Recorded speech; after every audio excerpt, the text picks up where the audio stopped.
హృదయపూర్వక వందనాలు తెలియజేస్తున్నాను. అదేవిధంగా దేవునికి మహిమ కలుగును కాక. కొన్ని మాటలు, దేవుని మాటలు మనం వినేవారిగా ఉందాము.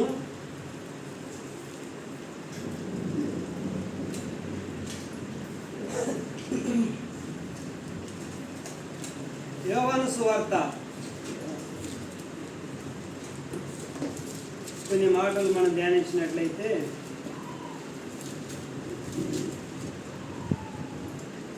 డబల్ 144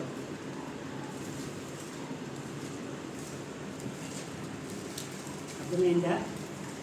11వ అధ్యాయం 44వ వచనం. 1144 11వ అధ్యాయం 44వ వచనం. భాష మీకు అర్థం కావాలంటే నేనేమన్నానంటే యోహాను సువార్త 1144 అన్నాను.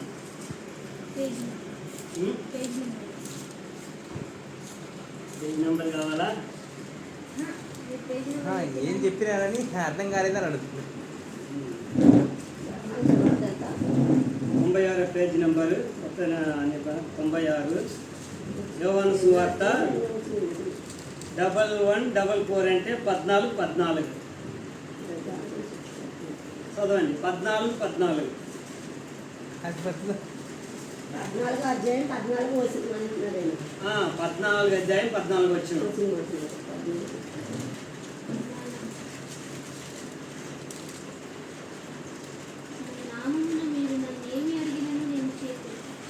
దేవునికి మహిమ కలుగును గాక. ఇక్కడ యేసుక్రీస్తు వారు అంటున్న మాట ఏమంటున్నారంటే, నా నామమున మీరు నన్ను ఏమడిగినా నేను చేతును అంటున్నారు. ఇక్కడ యేసుక్రీస్తు వారు స్వయంగా అన్న మాట. కాబట్టి ఈనాడు ప్రపంచ క్రైస్తవులు ఈ మాట మీద ఆగిపోయారన్నమాట. యేసుక్రీస్తు వారిని ఏమడిగినా ఆయన చేస్తాడు. యేసుక్రీస్తు వారికి మనం ప్రార్థన చేయాలి. ప్రార్థన చేస్తే మనకు ఆయన మేలు చేస్తాడు లేదా జవాబిస్తాడని చెప్పి ఈనాటి క్రైస్తవ ప్రపంచము ఈ మాట మీద బలంగా ఆధారపడి ఉన్నట్టుగా మనం చూస్తున్నాం. యేసుక్రీస్తు వారు అనేది నా నామమున మీరు నన్ను ఏమడిగినా నేను చేస్తానన్నాడు. ఓకే, అదే మాటలో ఇంకొక మాట చూపిస్తాను. 10వ అధ్యాయము 23వ వచనం చూద్దాం.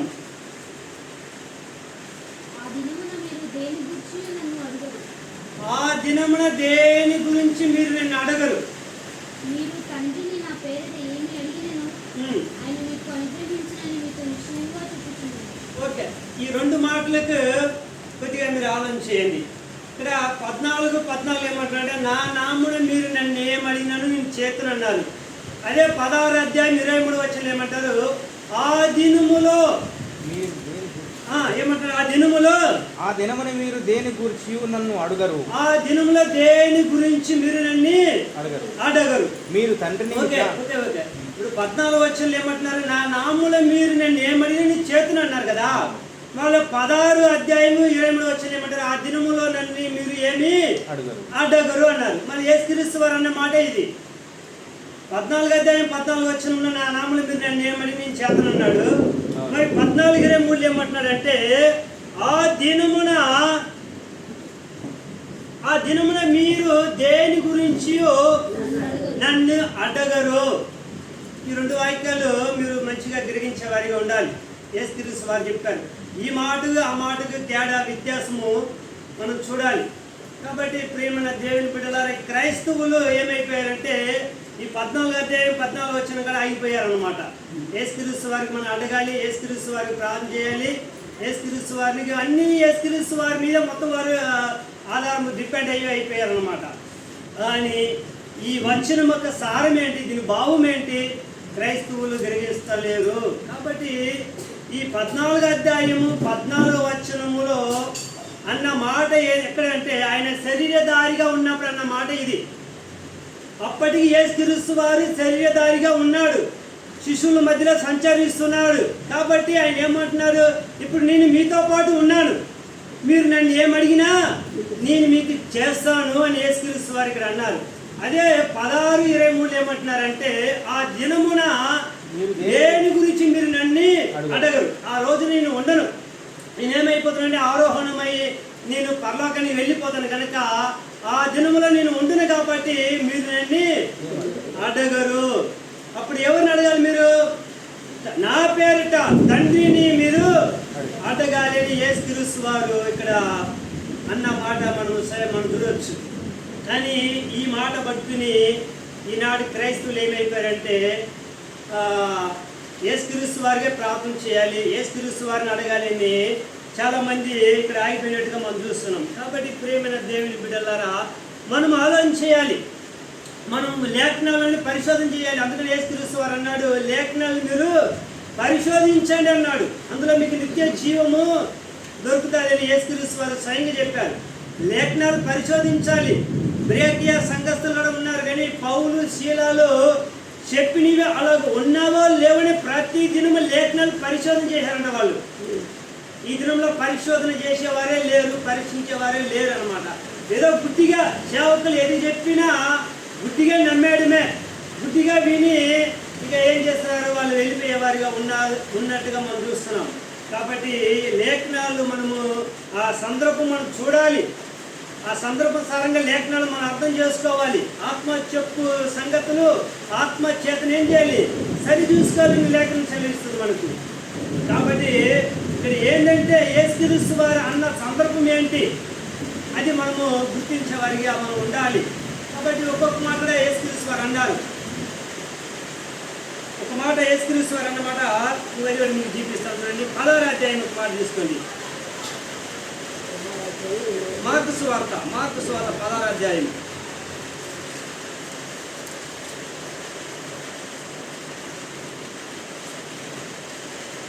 అధ్యాయము 15వ వచనం చదవండి. మరియు మీరు సర్వలోకమునకు వెళ్ళి సర్వ సృష్టికి సువార్తను ప్రకటించుడి. నమ్మి బాప్తిస్మము పొందిన వాడు రక్షింపబడును, నమ్మని వానికి శిక్ష విధింపబడును. నెక్స్ట్, నమ్మిన వారి వలన ఈ సూచక క్రియలు కనబడును. నమ్మిన వారి వలన సూచక క్రియ కనబడును. ఏవనగా నా నామమున దయ్యములను వెళ్ళగొట్టుదురు, క్రొత్త భాషలు మాట్లాడుదురు, పాములను ఎత్తి పట్టుకొందురు, మరణకరమైనదేది త్రాగినను అది వారికి హాని చేయదు. మరణకరమైన దేని తాగిన వారికి హాని చేయదు. రోగుల మీద చేతులుంచినప్పుడు వారు స్వస్థత నొందుదురని వారితో చెప్పాను. ఇప్పుడు ఈ మాట మనకు వర్తిల్తుందా?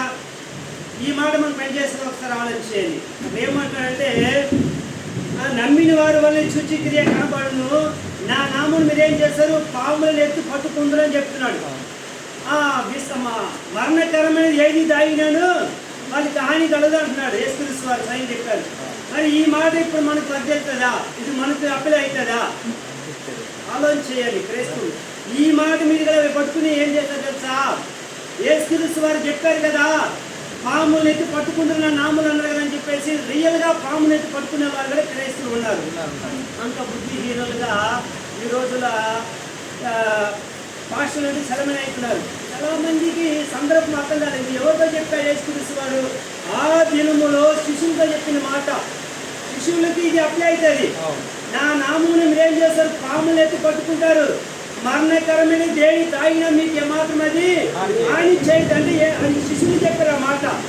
ఈ రోజులో అలాగే మన దేశం మనకు పాములు ఎత్తి పట్టుకుంటే ఏమవుతుంది? అలా అయినా ఒక దైవజనుడు ఏం చేశారు తెలుసా?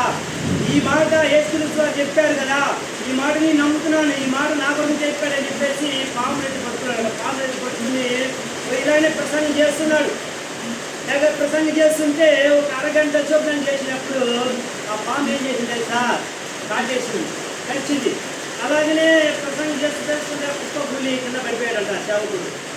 కాబట్టి అప్పుడు ఎవరి మీద మనం తప్పు చెప్తాం? యేసుక్రీస్తు వారు చెప్పింది అప్పుడు అంటామా? కాదు. అది సందర్భం మనకు అర్థం కావాలి. ఆ సందర్భం ఏంటి, ఎవరి గురించి అయినా యేసుక్రీస్తు వారు చెప్పారు, ఇది మనకి అప్లై అవుతుందా కాదా, ఇది అప్డేట్ అయిందా లేదా, ఇవన్నీ మనం ఏం చేయాలి? పరిశీలన చేయాలి. ఎందుకంటే లేఖనాలు మీరు పరిశోధించండి, అందులో మీకు నిత్య జీవము కనుగొందని యేసుక్రీస్తు వారు చెప్పారు. గుడ్డిగా నమ్మొద్దు.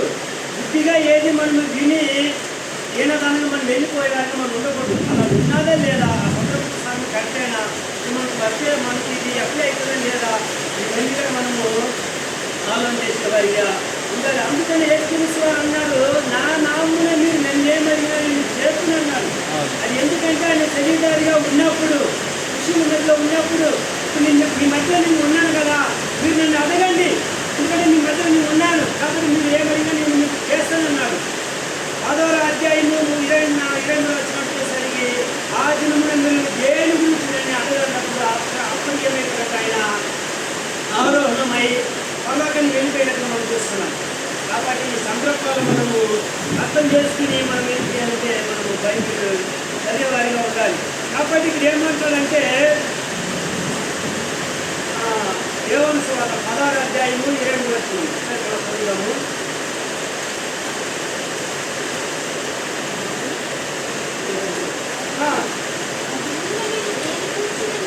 దేని గురించి నేను అడగరు, మీరు తండ్రి నా పేరట ఏమని అడిగినాను ఆయన మీకు అనుగ్రహించని మీతో నిశ్చయముగా చెప్పుచున్నాను గణేశ్వరి ఇక్కడ. ఎందుకంటే ఆ దినంలో నేను ఉండను, ఎందుకంటే నేను ఆరోహణమై వెళ్ళిపోతాను.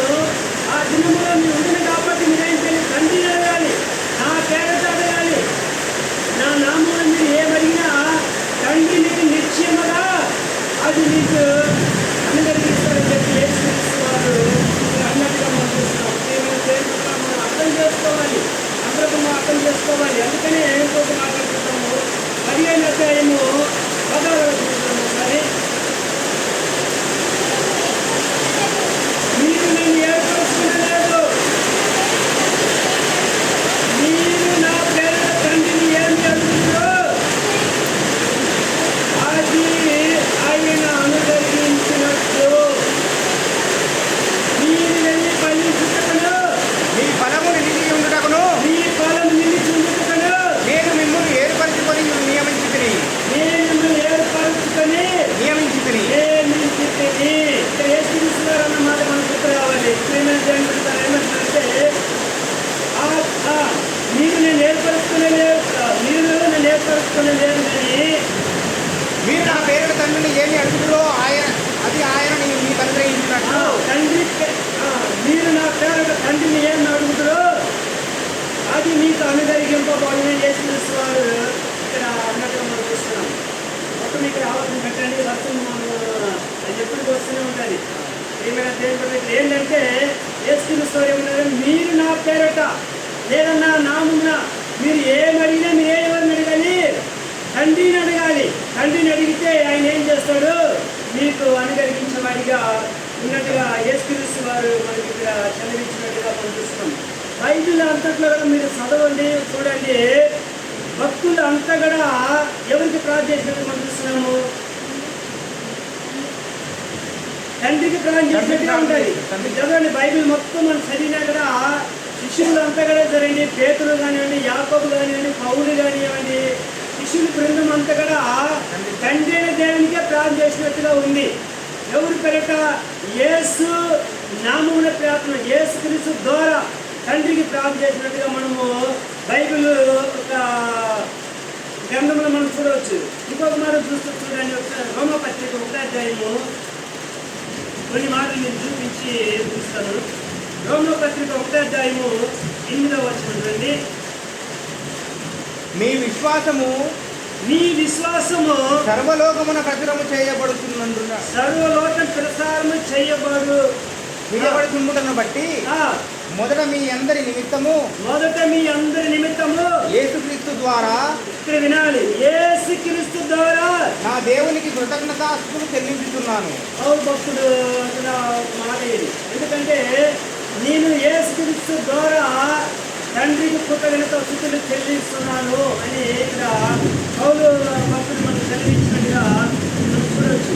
ఇంకొక మాట మనం చూద్దాము, కొన్ని మాటలు పౌలు 1 కొరింథీ చూద్దాం. 1 కొరింథీ 1వ అధ్యాయం 2వ వచనం.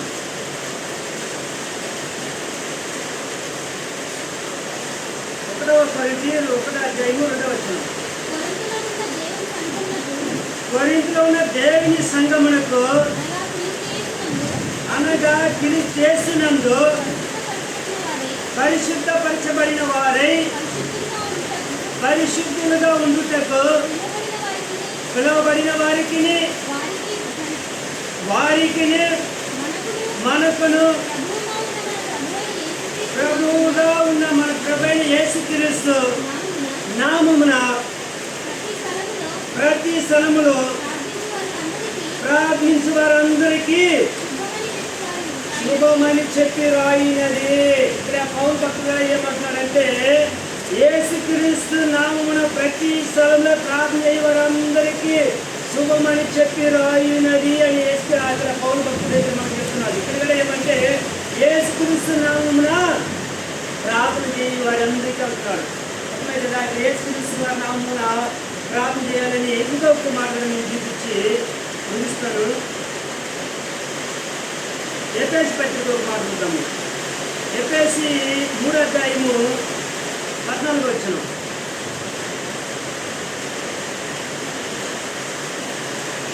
చదవండి. 3:14 చదవండి. ఈ హేతువు చేత పరలోకమందును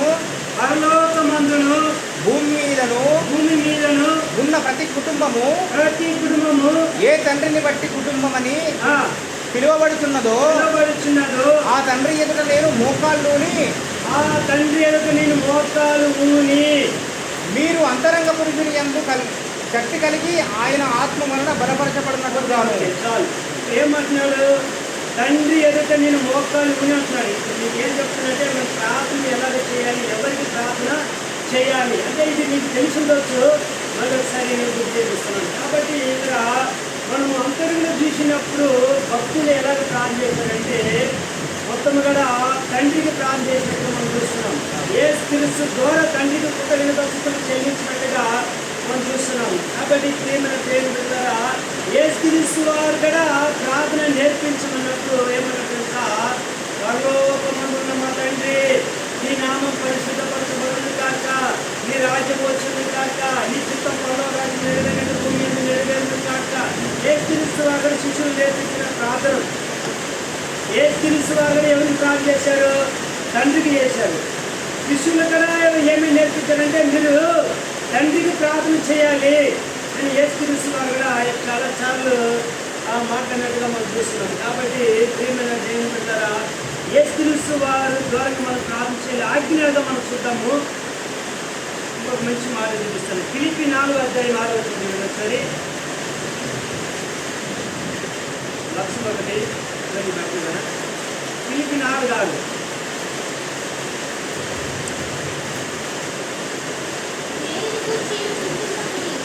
దేని గురించి చింతింపబడి కానీ ప్రతి విషయములోనూ ప్రార్థన విజ్ఞాపన చేత కృతజ్ఞతాపూర్వకముగా మీ విన్నపములు దేవునికి తెలియజేయండి.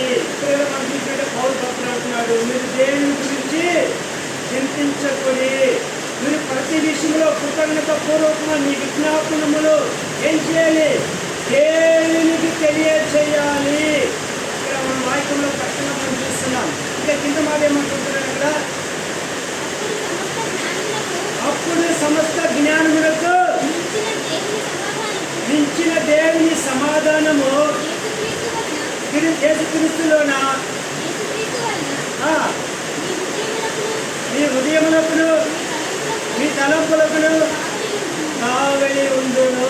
ఇక్కడ తండ్రికి మనం ప్రార్థన చేసినప్పుడు ఏమైతుందంటే యేసుక్రీస్తు వలన మనకు ఏమైతుందంటే అక్కడ తండ్రి సమాధానం యేసుక్రీస్తు వలన మనకు భద్రంగా చేయబడతారు. ఇక్కడ వాక్యం మనకు జరుగుతుంది. కాబట్టి ఇక్కడ మనము ఈ విషయంలో మనం చూసినప్పుడు తండ్రిని దేవుడికి ప్రార్థన చేయాలి. ఈ లేఖనాలను పూజించినట్టుగా మనం చూస్తున్నాము. ఆజ్ఞాపూర్వకంగా ఒక మాట చూద్దాము. వారు ఇచ్చిన ఆజ్ఞ ఎఫెసీ ఒక మాట మంచి మాట ఉంటుంది. ఇది పౌలు భక్తుడు ఇచ్చిన ఒక ఆజ్ఞాపూర్వకం మనం వినొచ్చు. 5:19 బాగుంది కదా. ఒకరినొకడు కీర్తనలతోనూ ఆ, సంగీతములతోనూ ఉమ్, ఆత్మ సంబంధమైన పాటలతోనూ ఆ. హెచ్చరించుచు ఆ, మీ హృదయములలో ఆ. ప్రభువుని గూర్చి పాడుచు కీర్తించుచు ప్రభువుని గురించి పాడుచు కీర్తించు. మన ప్రభు అయిన యేసుక్రీస్తు పేరట వినాలి ఇక్కడ, మన ప్రభు అయిన యేసుక్రీస్తు పేరట సమస్తమును గూర్చి సమస్తమును గురించి తండ్రి అయిన దేవునికి తండ్రి అయిన దేవునికి ఎల్లప్పుడూ కృతజ్ఞతాస్తుతులు చెల్లించుచు. ఎల్లప్పుడూ కృతజ్ఞతలు చెల్లించినట. ప్రియమైన దేవుని బిడ్డలారా, ఇది అర్థం కలదేమో కానీ కొంతమందికి అర్థమైతే అర్థం అవ్వచ్చు. కానీ ఇక్కడ ఏంటంటే మనము దేని చేసినా కూడా, మనం ఏమి చేసినా సమస్తము అంటున్నాడు అక్కడ, సమస్తమును కూడా క్రీస్తు పేరట తండ్రికి మనం ఏం చేయాలి, కృతజ్ఞత స్తుతులు చెల్లించే వారిగా ఉన్నట్టుగా మనం చూస్తున్నాం. ప్రియమైన దేవుని బిడ్డలారా, ఇక్కడ యేసుక్రీస్తు వారి ద్వారా మనము తండ్రికి ప్రార్థన చేసినప్పుడు ఇక్కడ యేసుక్రీస్తు వారు కూడా మనం గణపరిచినట్లే. చాలా మంది అంటారు యేసుక్రీస్తు వారికే ప్రార్థన చేయాలి, యేసుక్రీస్తు వారికి స్తుతి చెల్లించాలంట. మాట అంటాను, ప్రార్థన చేస్తున్నాం కదా, ఆఖరి అనే మాట ఏంది, యేసు నామములో అడుగుతున్నాం తండ్రి అంటారు కదా, యేసు నామములో అడుగుతున్నాం తండ్రి ఆమేన్ అంటున్నారు.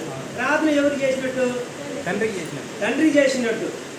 చాలా మంది ఏమంటున్నారు తెలుసా, యేసుక్రీస్తు వారికే ప్రార్థన చేసి యేసుక్రీస్తు నామములో అడుగుతున్నాం తండ్రి ఆమేన్ అంటున్నారు.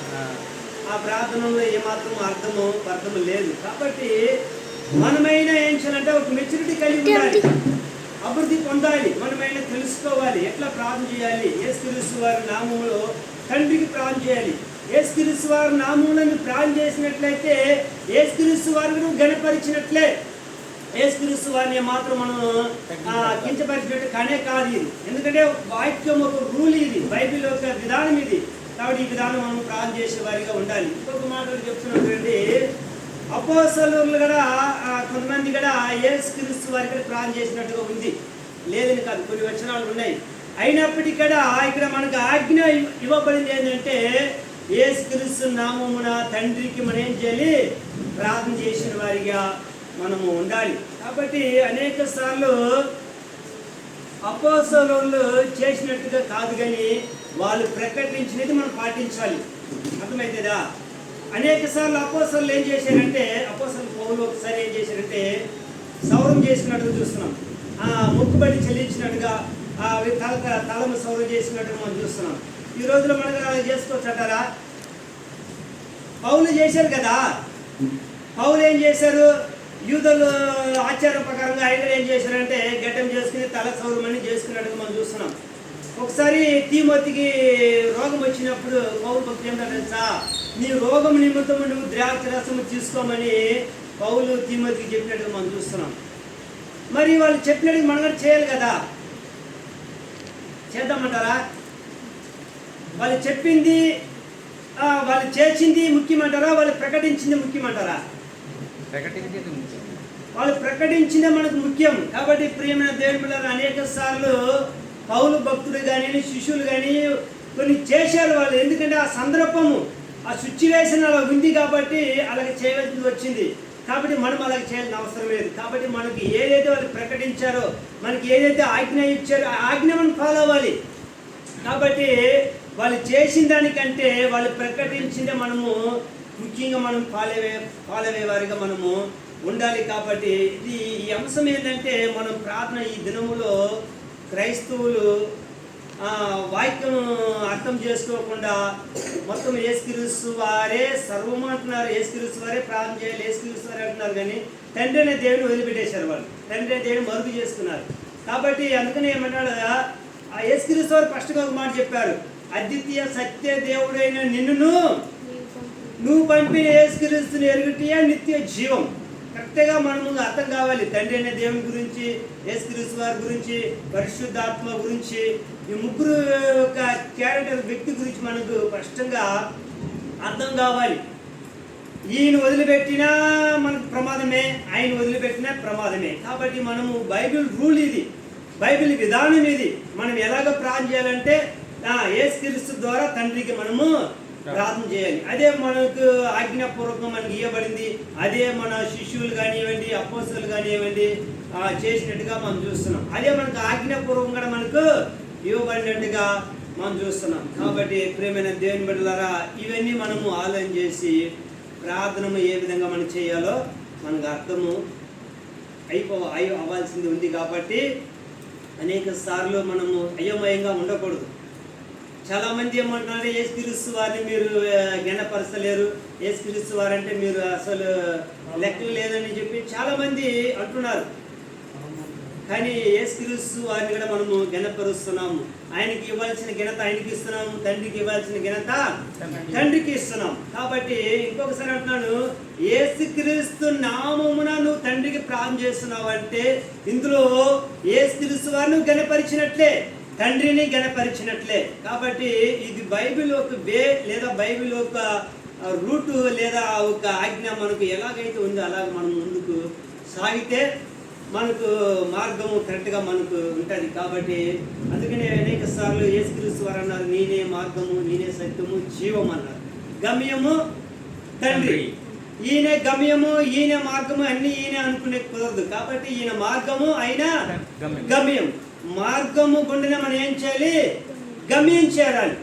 కాబట్టి ఈనాడు క్రైస్తవం ఏమంటే ఈయన మార్గము, ఈయన గమ్యం అని ఇక్కడే కూర్చున్నారు. కాబట్టి ముందుకు సాగలేకపోతుంది క్రైస్తవ జీవితం. కాబట్టి మనమైన ఏం చేయాలంట, యేసుక్రీస్తు వారి మార్గం ద్వారంగా మనము గమ్యము చేరేవారిగా మనం ఉండాలి. ఒక ఊరు ప్రయాణం వెళ్ళాలన్నా కూడా, చెన్నైకి వెళ్ళాలనుకోండి, కరెక్ట్గా నీకు మార్గం తెలవాలి. మార్గం తెలవకుండా చెన్నైకి వెళ్ళమని వెళ్తావా? నాకు మార్గం తెలుసు కాబట్టి చెన్నైకి వెళ్తాను. కాబట్టి మీకు మార్గం తెలుసు కాబట్టి ముందు మార్గం తెలుసుకోవాలి. చెన్నైకి వెళ్ళాలంటే ఏ ట్రైన్ ఎక్కదో ఆ ట్రైన్కి చెన్నైకి వెళ్తాం. చెన్నై ట్రైన్కి వెళ్తాం. బొంబాయి ట్రైన్ ఎక్కావు అనుకో చెన్నైకి వెళ్ళావు నువ్వు, అవునా కదంటారు అన్న. కాబట్టి మనకి ఈ మార్గము సరిగ్గా తెలిసి ఉండాలి. ఈ రోజు క్రైస్తవ జీవితము మార్గం తెలుసుకొని గమ్యాన్ని మర్చిపోయింది. కాబట్టి మార్గము తెలవాలి, మనకు గమ్యం తెలవాలి. అందుకనే మొదటి మాట చెప్పి, నా నామ్మున మీరు నన్నేమడినా నేను చేతును అని యేసుక్రీస్తు వారు అన్నది ఎప్పుడంటే ఆయన శరీరధారిగా ఉన్నాడు కాబట్టి, శిష్యుల మధ్యలో ఉన్నాడు కాబట్టి ఆ మాట ఆయన అనగలిగారు.